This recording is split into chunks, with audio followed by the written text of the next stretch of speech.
Canadian Taxpayers Federation has released its annual New Year's Tax Changes report, which highlights the major tax changes for the upcoming new year.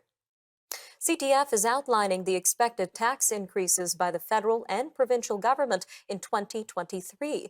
The report covers a range of changes from CPP contributions to carbon pricing to provincial taxes. And with inflation, interest rates, and supply chain concerns continuing to impact Canadians, many households may be interested in any changes to the taxes that they pay. Well, with us now to discuss the 2023 edition of the CTF's New Year's Tax Changes report is Mr. Franco, Terrazzano, Federal Director of the Canadian Taxpayers Federation. Sir, welcome back to Forum Daily. Thanks for having me on. So from the looks of it, Canadians are in for multiple new tax increases, Mr. Terrazzano.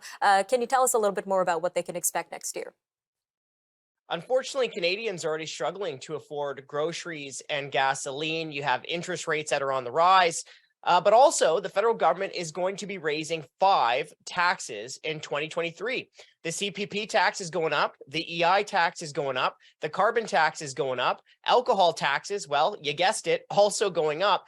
And the federal government is also imposing a second carbon tax next year through fuel regulations. Sounds like a lot to expect, Mr. Terrazzano. Now, this report also mentions bracket creep, which occurs when governments don't adjust their tax brackets with inflation. So tell us a little bit more about this and how apparent this is across Canada. The good news is that most provinces and the federal government do not have bracket creep because they do move brackets with inflation. But unfortunately, you have provinces like Nova Scotia, like Prince Edward Island, that have bracket creep. And with inflation so high, this bracket creep income tax is going to really sting for those taxpayers. So, for example, in Nova Scotia, bracket creep could cost up to $653 in 2023. In Prince Edward Island, bracket creep could cost up to $263 in 2023.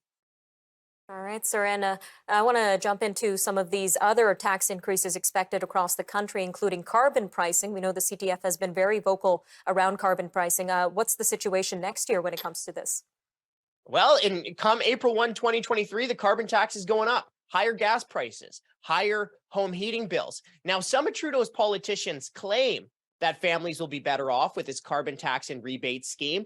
But come on, I mean, if you think that the carbon tax, the government is going to raise taxes, skim some off the top, and then make everyone better off, well, then we've got some Ocean View property in Regina to sell you.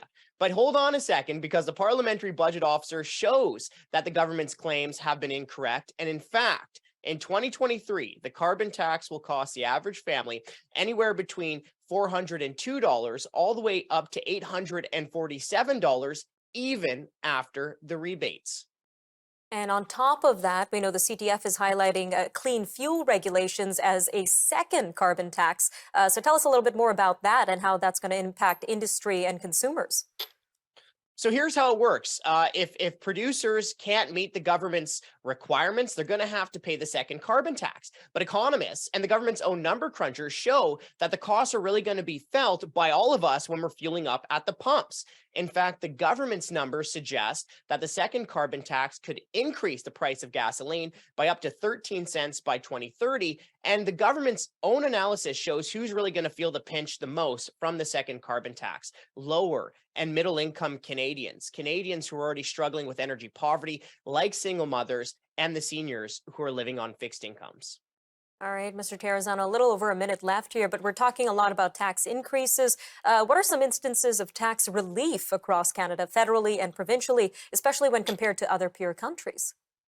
Well, you've got Alberta that is ending bracket creep. It's also suspending gas taxes. Ontario providing gas tax relief. You got New Brunswick providing significant income tax relief up to $1,300. But we have to also talk about the payroll tax hikes from the federal government.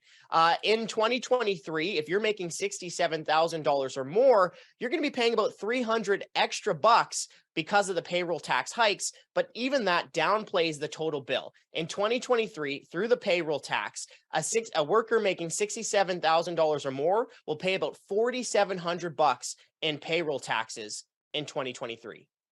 Lots to consider, Mr. Terrazzano. And if anyone wants more information, they can visit the CTF's website. Again, Mr. Terrazzano, we appreciate your time.